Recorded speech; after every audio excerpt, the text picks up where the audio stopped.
Welcome to Home's Room. Just like Homeroom, we start off our day getting together with our homies, swapping stories, even a little kiss and tell action.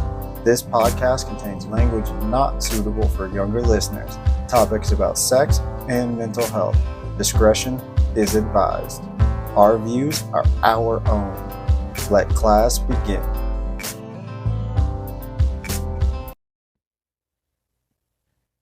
Welcome to Holmes' Room. It's Holmes and Caitlin again. We got an interesting one, and I don't know that it's going to be like heavy so much as like feisty. What do you think, Caitlin? See, you said that in the last episode that we filmed, and you were like, I don't know. I don't really know if it's going to go there. And then all of a sudden we were talking about all kinds of crazy stuff. So I don't know.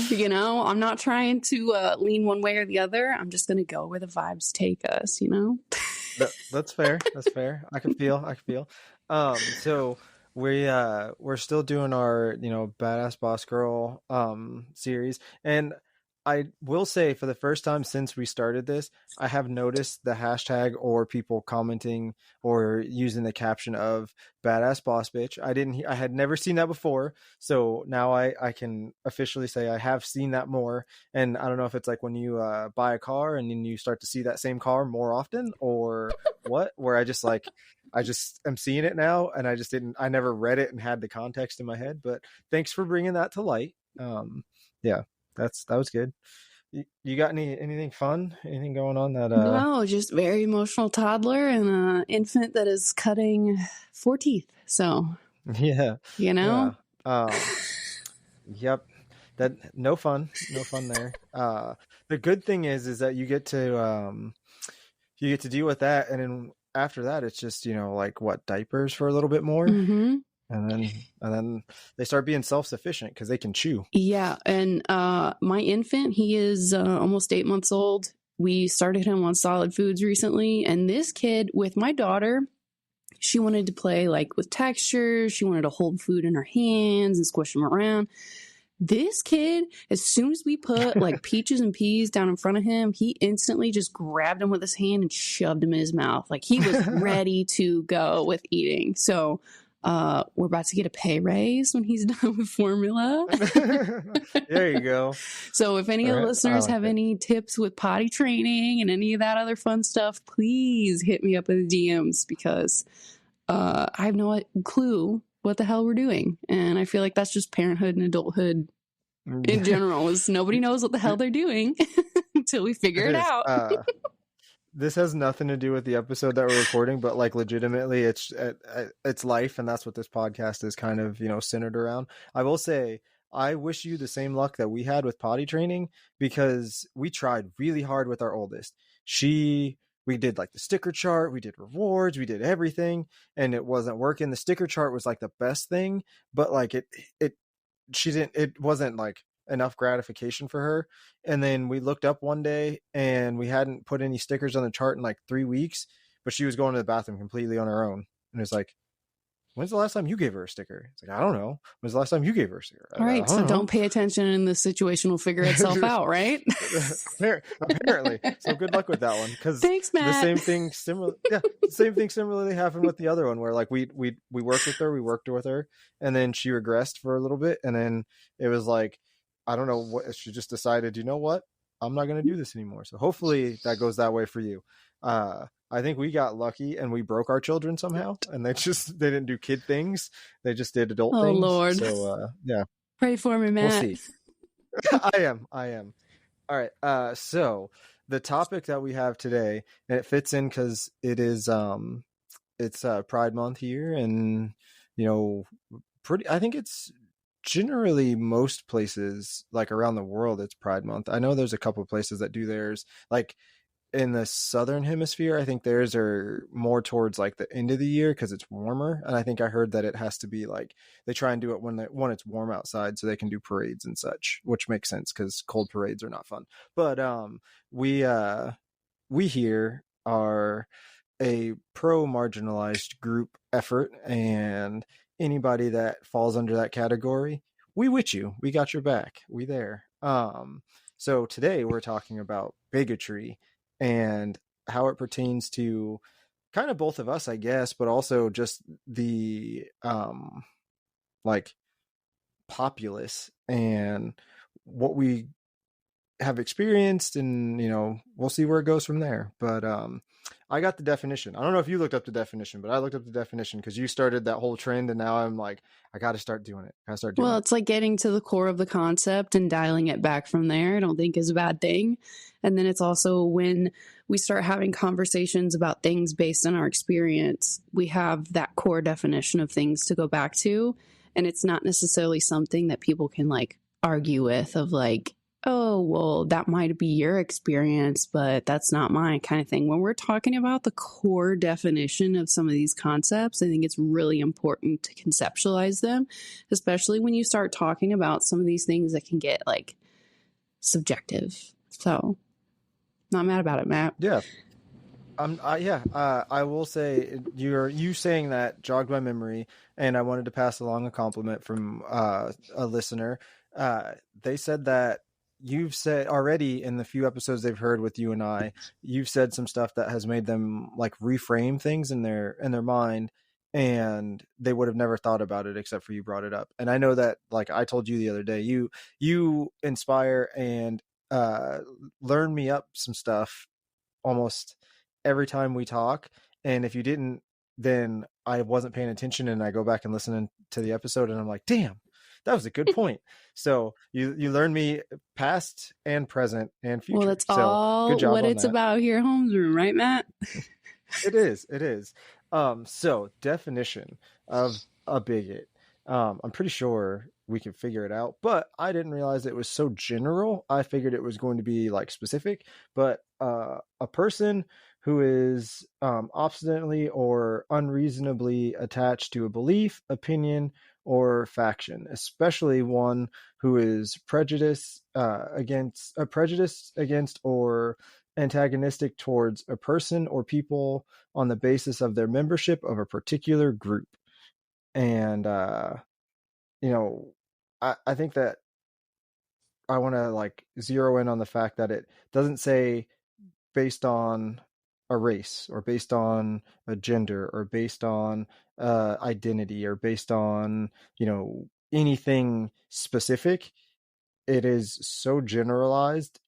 Like the way that I read that is I am a Washington Capitals fan. You can consider me a bigot if you were to look at Pittsburgh and I say Pittsburgh is terrible because that's the thing. Not saying that you want to go that far as to dumb it down, but anything can be a form of bigotry in the terms of if you're antagonistic or prejudiced against a group because of whatever. And I think that I wasn't expecting that to be the definition. What do you think? First of all, let's go Blues, though not the season, right? Yeah, exactly. Both, yeah.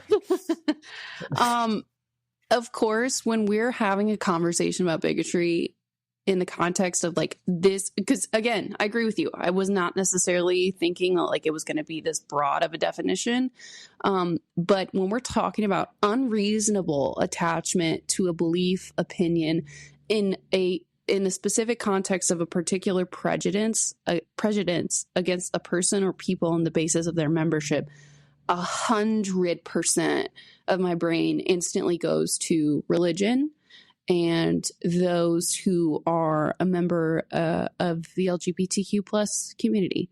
I don't know if it's too early in the app to go there or where your thoughts are, but specific to Pride Month, we're halfway through as we're sitting here and recording this episode. I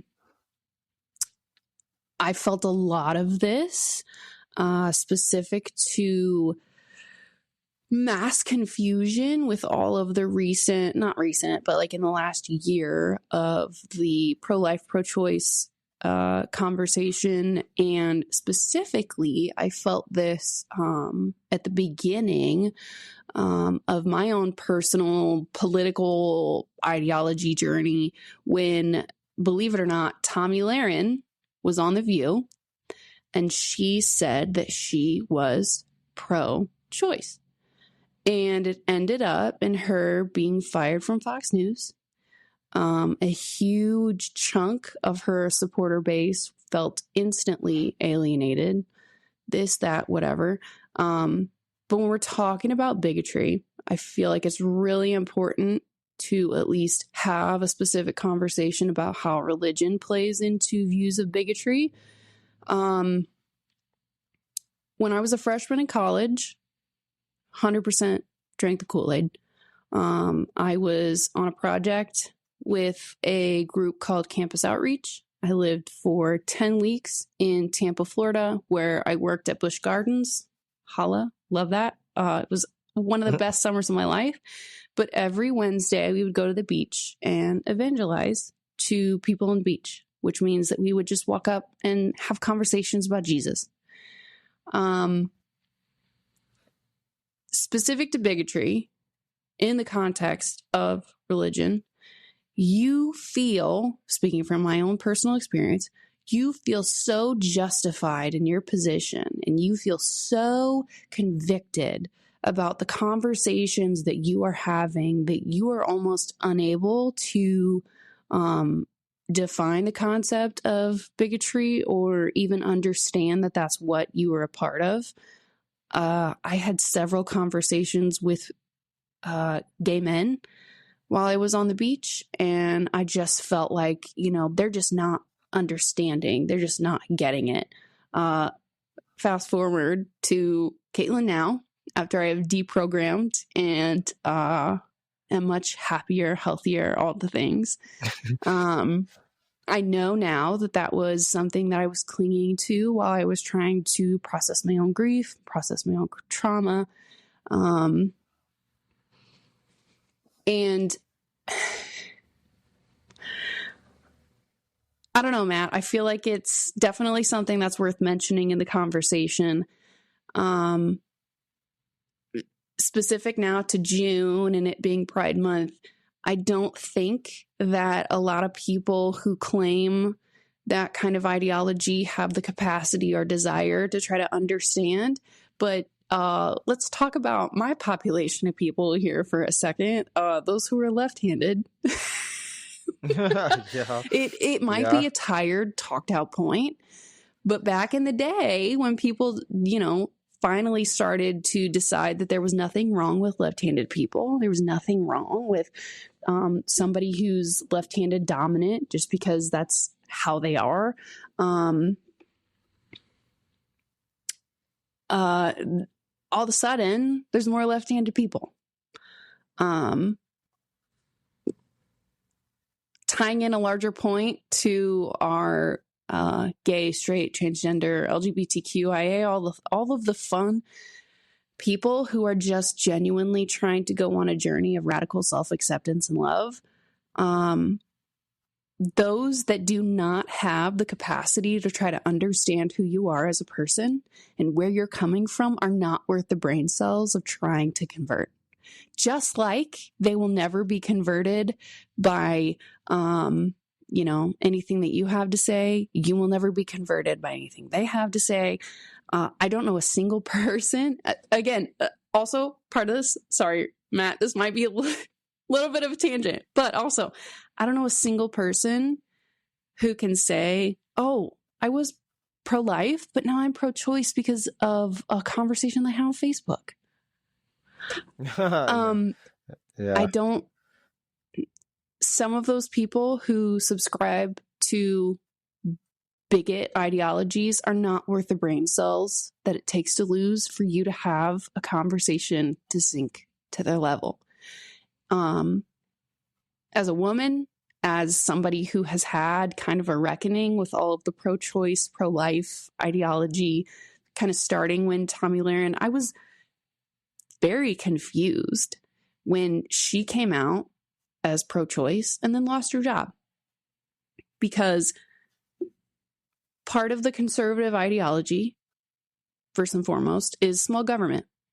So if it's small government, then who is the government to tell you what you can and can't do with your body?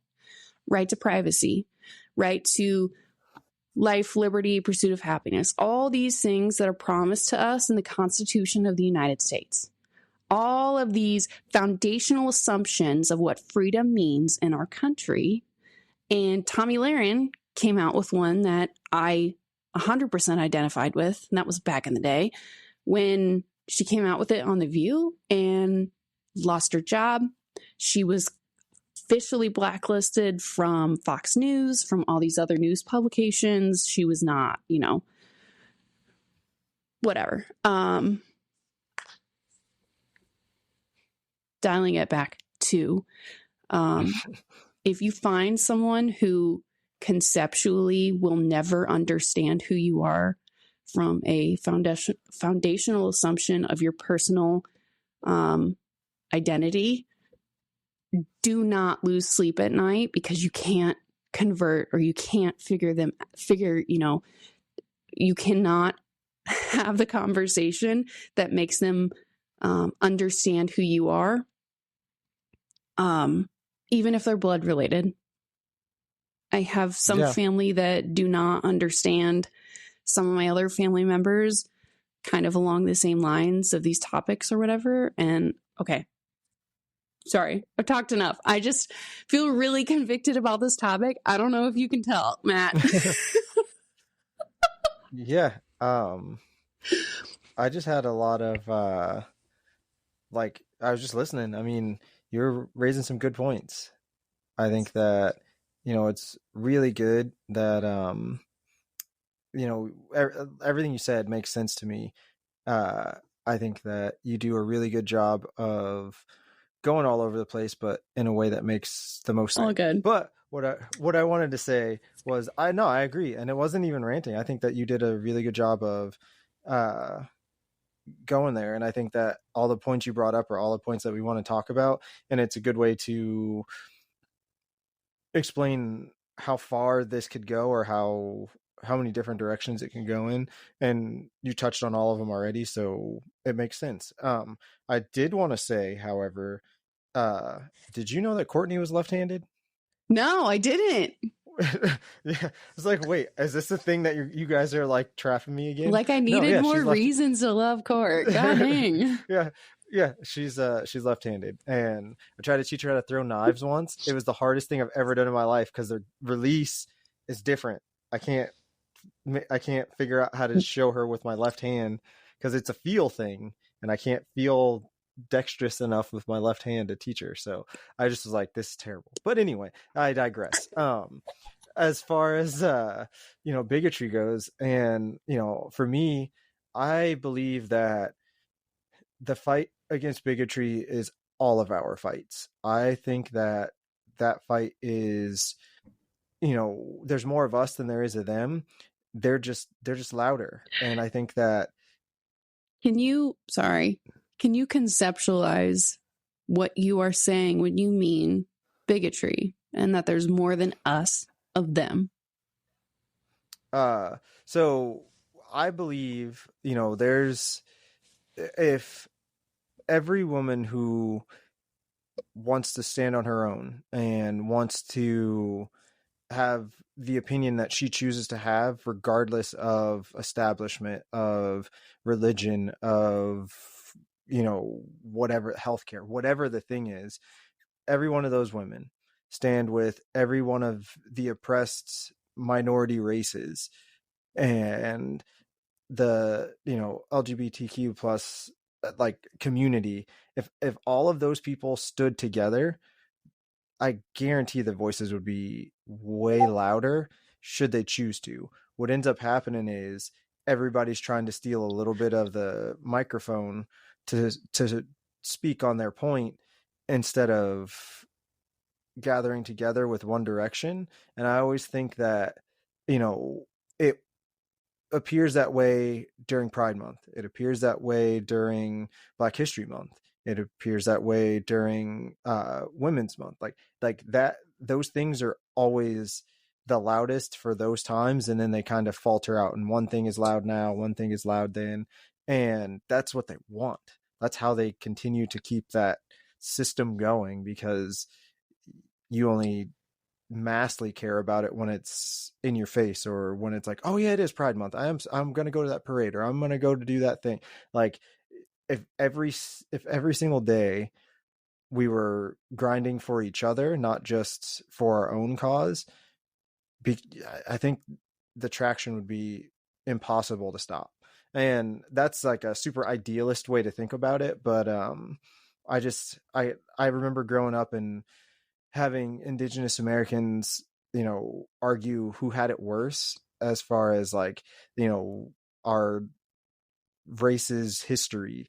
And I could never understand why it mattered. So I just never like engaged in those conversations, because ultimately, like, I don't care who had it worse. I just want us to have it better tomorrow. So I feel that. And I'm glad that you brought up the Indigenous people's struggle.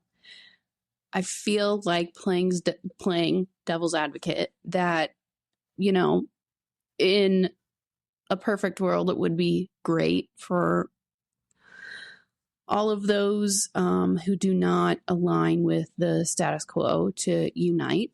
But I do also feel like there's it's what the super far right might maybe reference as the oppression Olympics. But yes, those the single ideologies or the struggles that prevent what you're explaining happening. I know that in Denver, there were a lot of ideology specific protests where we would have, what is it? Stonewater was a protest. Was it Stonewater? And Pride Month related protests. We'd have Black History related protests. And we'd also have a lot of Indigenous people related protests, specific to missing and exploited Indigenous women, where,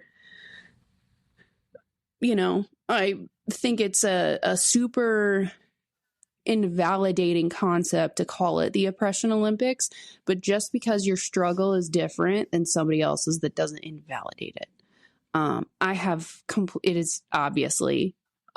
It's obvious on face value that I have completely different struggles than perhaps you do, Matt, on face value, but we will both still struggle. And I think this is 100% what you're trying to explain, where like, just because you and I struggle against maybe similar or different things, it doesn't mean that our struggle is any less valid than each other's. But I also am super compelled to ask you the question of, you and I have different struggles, but what are we struggling against? Like, what is the status quo where if you don't fall in line with it, you are the odd man out? I would think that, and I try and tiptoe around saying this because it's not that I'm afraid to say it. It's just that it doesn't, like, it's almost like I even hate referencing Harry Potter because I hate referencing anything that has to do with that woman. But it's like, the not being able to say the name Voldemort, like, not that it gives him power, but just that it doesn't I don't want to give that credence. But I think the frail, white male ego is honestly that system. And if it's anything that doesn't look like them, then it's a problem. And when that becomes the loudest voice in the room and the most radicalized voice in the room, I think that's when issues like this become so much more than,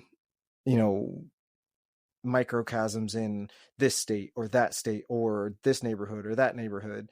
And then you couple that with all of the, like, general strife in the world as a whole, it all becomes too much to push back on. And I know, like, for me, like you said, we might have um different struggles, but ultimately, like, we're still trying to pull those boulders in the same direction.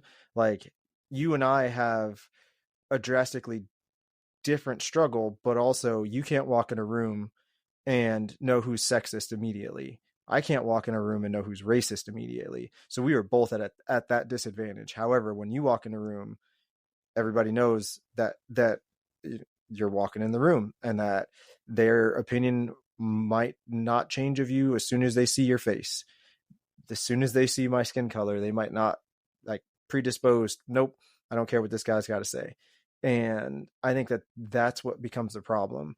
I know for me, at the place of my employ, there was a employee that was a they them, and they were dealing with some stuff, health issues, something. I don't know what it was, because it wasn't my business to know. And it just became a topic, and it was like constantly calling them by their dead name, calling them, by different pronouns, almost like maliciously. And that, to me, is somebody that, like, is choosing to be a bigot, choosing to use that as motivation. And that's what we're fighting against, is the fact that, like, I can't change my skin color. I can't say, no, I'm no longer black. Like, I mean, I guess I could say it, but it wouldn't make it any less true. And that's an issue.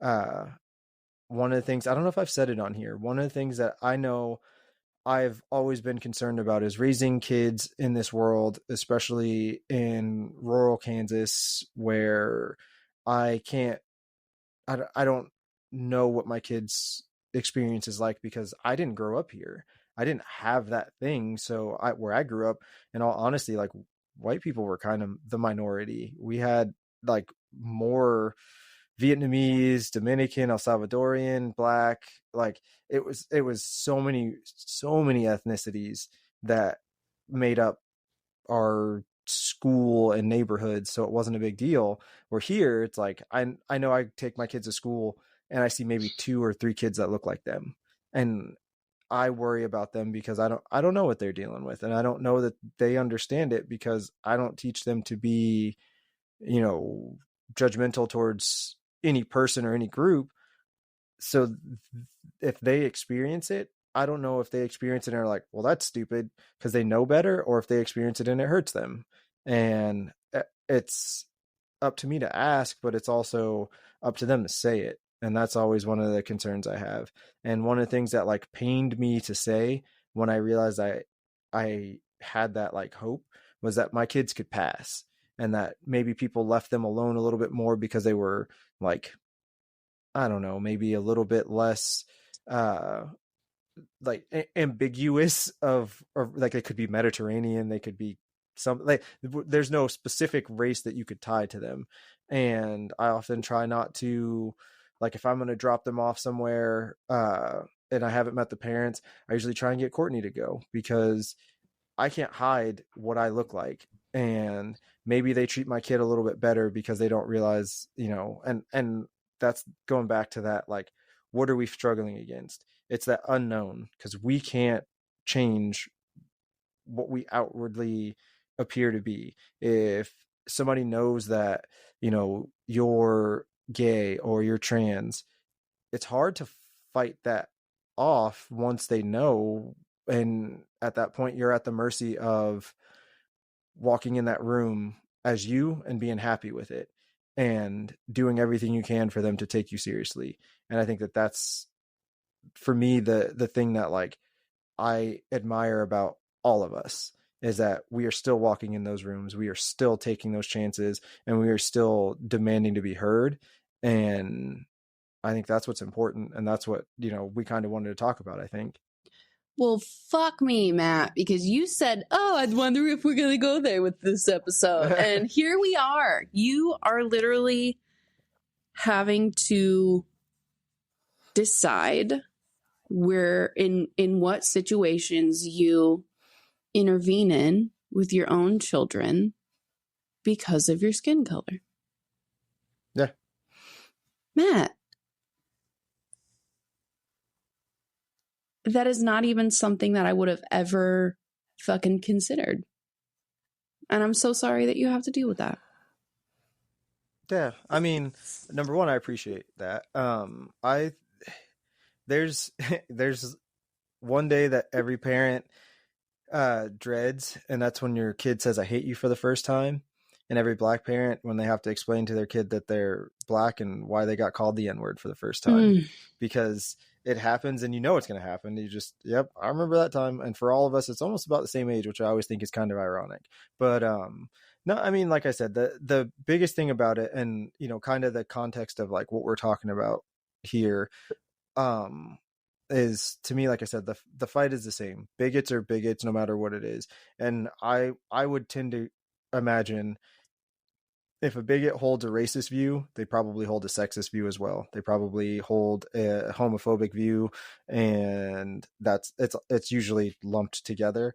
Very rarely do I hear people say one thing and not have said the other. So I think that, again, all of us are, you know, in this together, and if we can be in it together, know that like I'm an ally for all of it. I don't think that one struggle is more important than the other. I think that, you know, today you might need more of my assistance than this person. This cause might need more of my assistance that day. But at the end of it all, if I can do it, I'm going to do it. It doesn't matter who it's for.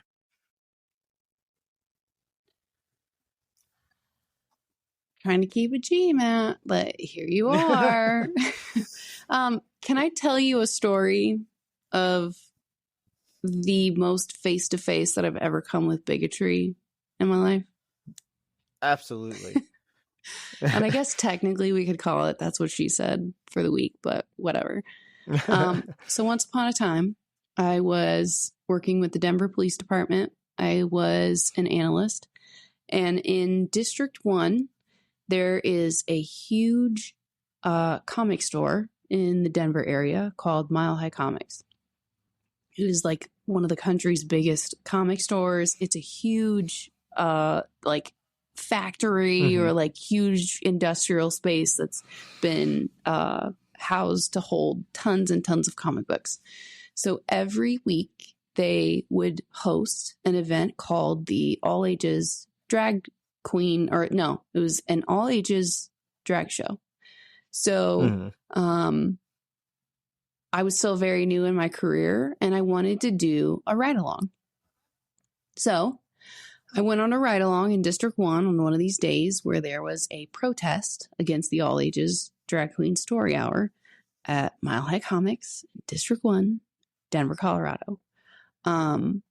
All of these patrol officers had seen my name on emails before. They'd never met me. And it was a very frigid day in February in Denver, which is frozen. So I showed up in like a jacket and a scarf. And immediately, as soon as I got out of the car that I was doing a ride along in, all these cops on the scene were, you know, oh, well, when you want to go inside and warm up, we can go in. And I decided, as a, you know, little bit of a streak of rebellion, I was going to go inside when they went inside. At this protest, we had legitimate Nazis show up. Not just people aligned with Patriot Front. There were other individuals who legitimately, please do the research. There are other symbols, there are other ideologies that align with Nazis that don't outrightly have a swastika on their sleeves. But they 100% were right-wing ideology Nazis that showed up to protest this all-ages drag queen story hour because they were trying to argue that it was an event for groomers, that all of the children that were there were going to be sexualized, and they were trying to be converted to, you know, all of the horrific fucking things that were absolutely not true. So first and foremost, we had what was called the Parasol Patrol. We would have parents of children who wanted to participate in this fun way to express themselves. They would put headphones on the kids and they would cover them in bright rainbow umbrellas to shield them from view and block out the hatred that was being spewed at them. So, literally across the street from one another, Mile High Comics, me and the other patrol officers are with our backs to Mile High Comics, facing one way.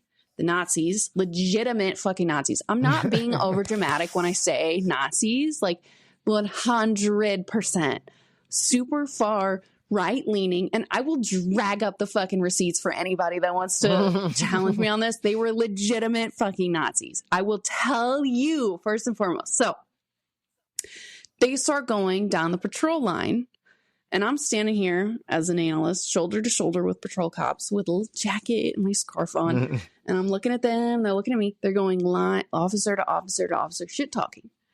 And I'm walking around with them, getting business cards, trying to have conversations about prior events. This was not the first time that they showed up to protest the Drag Queen Story Hour, drag queen, or all ages drag show like this. There were also Drag Queen Story Hours that were hosted at this venue, all the other things. And call it morbid curiosity, but I knew who they were.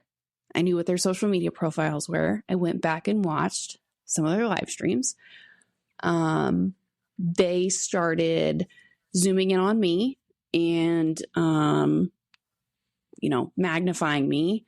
And saying, oh, who are you? You look important. Are you a Fed?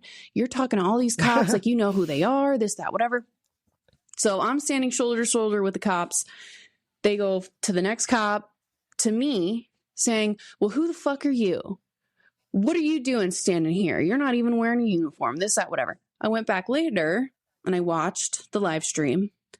Personally, in my own personal life, I was planning a wedding. I was like 6 months out from my own wedding. I was having serious personal identity issues with my nose. I will turn sideways. I don't know if you can tell. I have a high nose. I have a tall ridge. I had been bullied in high school for it before. I have a very tall nose. These Nazis were having conversation with each other amongst themselves where I could not hear, of course, where, who is this bitch?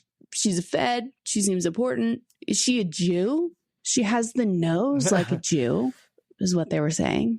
She has the nose like a Jew. And it was in that moment that I went back on their live streams and I watched that and I heard them say that about me. And instantly, the personal conflict that I had about maybe perhaps getting a nose job before my wedding was put to rest. Because no, I am not at all Jewish. I'm not. I have no Jewish ancestors. I don't know. I just have a tall nose.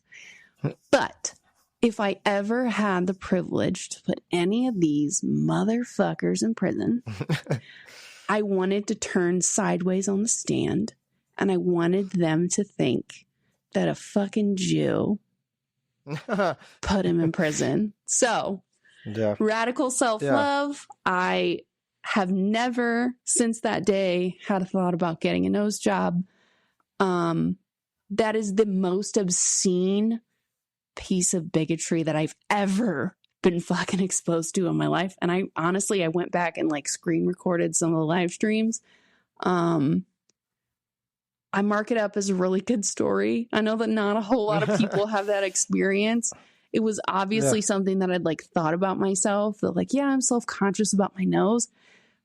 But when it's fucking Nazis having that conversation about me, Matt, and I'm not a part of it, like that puts it into context for me, you know? So sorry to go on a tangent, but No, I mean, but that's the thing though, is like something that like it just like what else could they say about you? You know what I mean? Like that was like their A+ material that like they were standing there talking to each other. Cause like at that point, if you're just standing there talking to each other, you could say whatever you want to say. But like that was their like, it just goes to show like, yeah, go Gotcha. back to the basement. Yeah, exactly. Right. Yeah. No, and similarly, like one of the things that always gets me, and this is one of the things that like I always get more often than not, because I sound educated, and you know what that means when a black man sounds educated.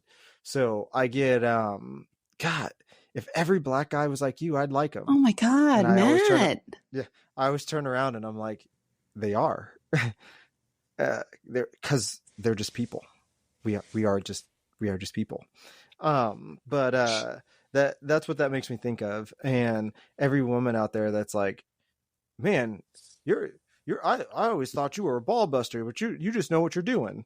And it's like, why do I have to be a ball buster? Because I have standards and want you to do work. Like for every like female boss that I've had in my life, I would hands down work 10 times harder for them than any of the male bosses I've had, because 9 times out of 10, they're right there working with me.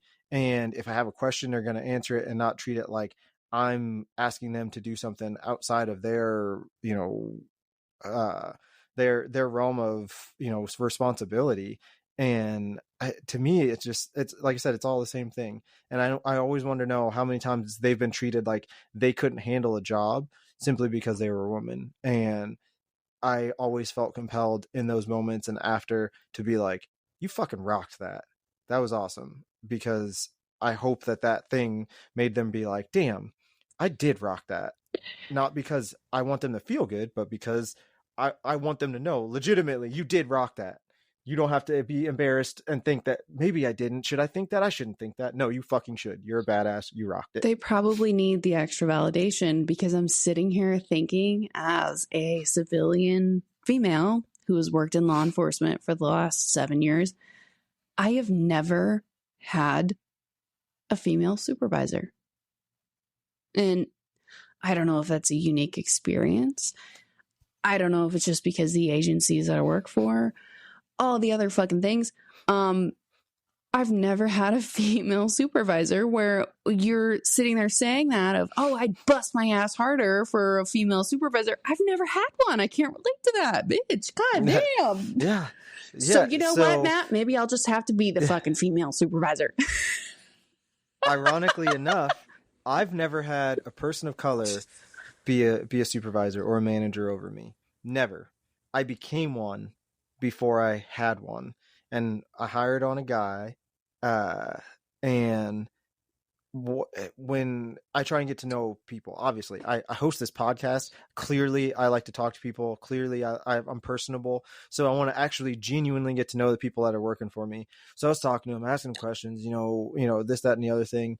And I didn't do the interview, so I didn't know anything. I just looked at the paper and went off the opinion, and I was like, yeah. And I could tell by the name that obviously there was, most likely an ethnicity, but I wasn't going to judge or assume, because I don't care. But when I started to talk to him, it's like the best thing I'd ever heard, but it made me so sad. He said, when I realized that you were going to be my boss, I said, hell yeah, I want that position. I will gladly work for a black guy, because I've never had a black guy or an ethnicity, a person of color as a supervisor. And I bet you that guy's going to treat me better than everybody else. And that just like blew my mind. And then it put it into perspective. I was like, damn, I became one before I ever had one. Huh. And I think that is sad. And Matt, here we are fucking again. Oh, I wonder if the episode's gonna go there. Here we are. Jesus H. Christ. Hey, we did not have a ton of notes for this one. No, so we didn't. I didn't know where it was going to go. But can I just please, as an act of faith in humanity, can I please put a call out to our listeners? if you have had either a female supervisor or a person of color as your supervisor, please let us know, and let us know what field you're in, because obviously neither of us can relate to that, Yeah. you know? Yeah. And maybe that's a whole other conversation about bigotry that either should or shouldn't happen, but super in line with the topic of the set, Matt. Yeah. I agree. I think, like I said, with the general description of bigotry, that's the thing that I think that like blows my mind the most about this, because I assumed it was going to be super specific, and knowing that it could be anything, and like obviously we know the like big ticket item bigotry things. It just it it to me it always seems like, you know, my dad loves to tell this story, and I've had a similar experience, so I know what he's talking about, where he was one of the best in his field, and he would get recruited for things, and people would come and talk to him because he was an authority on some of, you know, what needed to happen. And he had a guy come in his office, you know, like his office, and a guy walks in, says, "I'm looking for Harvey Holmes." And he was like, "Well, you found him." And a guy turns around and looks at him and says, "You're Harvey Holmes?" And we all know what that means. And I just, every time he tells that story, I can't help but like feel for like how far he had come at that moment to be busted all the way back down to like the surprise that he was the person that they were coming to see. You're Harvey And like, Holmes? yeah. And you know, my dad is, like I said, he's worked at almost every military hospital in the DC Virginia area and worked on some like high profile like patients. So like that guy being treated that way, it's like, if you only knew half the stuff that I've done, like to fix your face to say that is insane.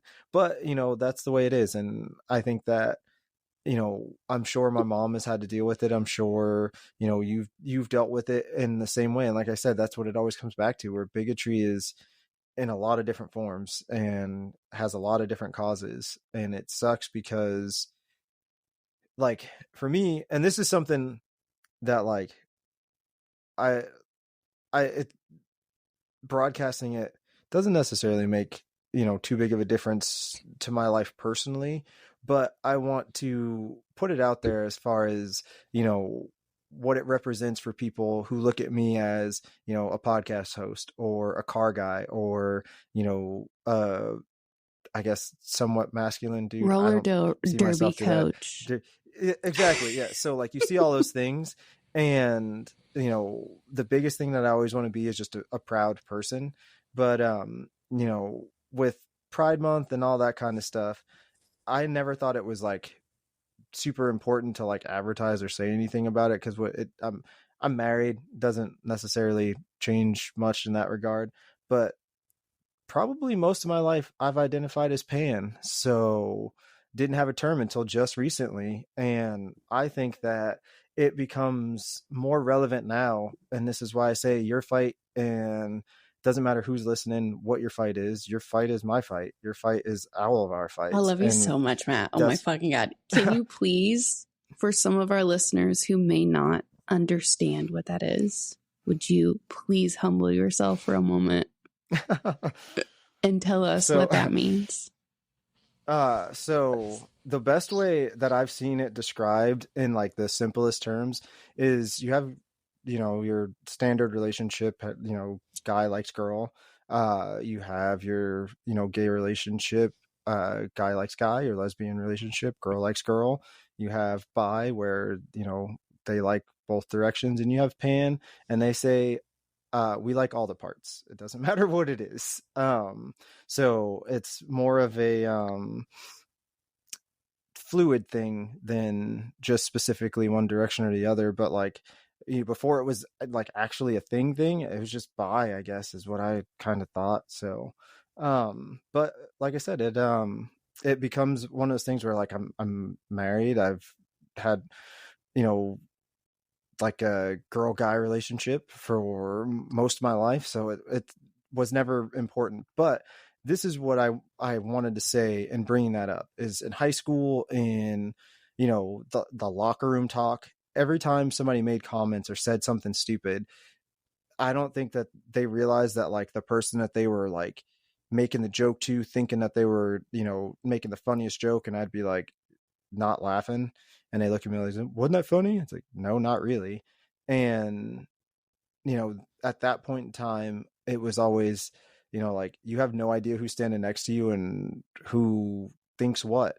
And then they look at me like, well, I don't know what that means. You're just trying to be funny. And then they walk away. And it's like, yeah, exactly. Walk away, because we don't need to have this conversation. But now more than ever, I feel like it's important to express the fact that like I've always kind of been that way, and I don't take kindly to it no matter what it's coming from. And I think that it always comes back to the same thing is, you know, like I'm a lot of things. A human being is the top of that list. So we should be fighting for all humans, not just the humans that are this skin color or this orientation or this gender. Oh my God, I'm going to run out of my chair and have a whole fucking lap of like celebration. We just love you so much, Matt. We love you so Thank fucking you. much. And at the end of the day, Matt, like I've always said, we are all just dumb idiots with internet access floating on a rock in the middle of the universe. Yeah, exactly. And that's, you know, that's, like I said, that's always what it comes back to. And I love it. I used that saying earlier. I don't know if that was today or if that was Saturday, but I was like, a good friend told me, and then I use that saying because it's true. It's like at the end of the day, like that's what it is. I just know that, like, to me, to be supportive and to have a voice, to have a whatever, it comes down to, you know, what am I comfortable saying? What am I willing to say? And we pride ourselves on being real. So, you know, when I say that bigotry has no place in the world, bigotry has no place in the world. And I can't express how sad I am that, like, I've had thoughts of, you know, like, damn, I can't follow this person anymore because they said this thing on social media, and like I used to support them, or I bought their merch, or I bought, you know, but at the end of the day, I value my integrity to myself and my integrity to the people I truly care about and interact with every day. And that should be your goal as well. You shouldn't, like, I say it all the time with, you know, supporting your friends that are creative and this, that, and the other thing, but also supporting your friends. Like, if you have a friend that's pan, that's bi, that's gay, that's trans, whatever it is, and you're out here supporting, you know, like Kid Rock still, like, Bruh. you just, like, you're missing the assignment. And it's super simple to. Can we just even say for a minute, it's not even anything to do with politics. It's just how fucking cringe it is for you to make a decision to like be on your millionaire, billionaire estate and put a whole pile of fucking Bud Light cans and 12 packs up on a table and then waste the ammo to make a political statement of we don't fuck with Bud Light. Which, Matt, if you want to fall down this rabbit hole, we can. If not, I'm from St. Louis. Anheuser-Busch is a staple of our economy here in St. Louis. There are families who have like third, fourth generation employees for Anheuser-Busch. Whole other fucking thing if you want. But if that's what is educating the core of your ideology to support Kid Rock, like, yeah, exactly. And that's it, like I said, it's just such a sad state of affairs because, you know, like, and this ultimately, like, this is, you know, full circle, I guess. One of the things that, like, growing up, you know, I think I said it on a previous episode, I don't remember which one, but like, I used to look up to Jesse James so much as, you know, this fabricator, this, you know, badass guy that made his own way, that came from, you know, neighborhoods similar to I came from, like, all of those things, you know. And back in the day, he was one of the first people to have a black guy on the cover riding his bike on Easy Rider. Like, that wasn't a thing that people did. to now who he is, it's just disappointing. It's sad. But I don't support those things because they don't serve me nor the message that I want to put out in the world. So we gotta stick together and show that like the walls are closing in for bigots. They don't get to make the rules. They don't get to have the loudest voices anymore. We gotta say, yo, what you got? Well, one day in the past, you supported Jesse James, and one day in the distant past, I supported Tommy Lahren. So it is what it is. We are all just idiots floating on a rock with internet access, doing the best that we can with the information that we have at the time possible. And I don't know about you, Matt, but I've been super convicted lately. I know for a fact that my purpose here on this earth is to do good. Is to do good. Yep. Is to do good. And High five. Self high five. And be the best person possible that I can. I don't necessarily know that aligning with any bigot ideologies that I did at one point in time aligns with that anymore. In fact, I can say for sure that it fucking doesn't. But please don't beat yourself up if that's where you've been. That is a huge part of everybody's origin story of this is where I was and this is why I was there. I was clinging, for me specifically, I was clinging to religion for some kind of answer as to why my mom died and why all these horrific things had happened to me and why I was dealing with all this trauma and mental illness and all the other fucking things. That's what I clung to and found bigotry through that. Happily sitting here today saying that I have so uneducated myself, like deprogrammed myself from a lot of that. But if you need a friend and you need a cheerleader, you are more than welcome to message either myself or Matt in your pursuit of finding your fam and your community. I am so happy to say that that is not my reality anymore. And I'm sure that Matt can say the same. I am now at a point in my life where I have so many friends who are from a completely diverse background that have given me a perspective on things that I have never even considered before because it wasn't my lived struggle or it wasn't my reality. So, food for thought, Matt. Yeah. With that, I don't know if we got anything else to say. I think that is the perfect way to end that. Period.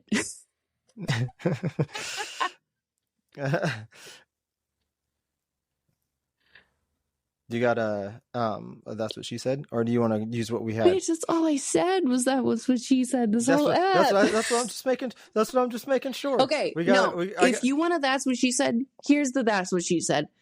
If you need a fucking cheerleader, if you need somebody to show up for you at parent-teacher conferences, if you need somebody to show up for your graduation, you message me on fucking Instagram. What I know for a fact is that I am here to be everybody's biggest cheerleader. And that I know that if you have grown up in a life with loving parents and both sets of grandparents and all the other fun fucking things that come with it, there are hundreds of thousands of people and adults now that have never had that privilege. If you need a friend, me and Matt are always here for you in that. We are all just idiots with internet access floating around on rock around planets doing the best that we can at the time with the information that we have available. So, adore you all. I hope this episode was not super triggering and that we touched on some things that hopefully some or all of you can relate to. But Matt, that's what she said. I love it. And I think that you did a great job this entire episode. If this we can title this episode like literally that's what she said, the extended edition. Caitlin stepped on her fucking soapbox. But yeah, well, thank you for listening. Thanks for being here. Thank you for getting on your soapbox. I will gladly listen to you any day of the week. So You too, Matt. The bell is about to ring. If you want to drop us a voice message or simply ask a question, you can do that by clicking the link in the show notes below. Be sure to leave us a 5-star review. It helps more people find us. Theme music by Kinsey. More music available on Spotify. Remember, every day is a class. Go learn something.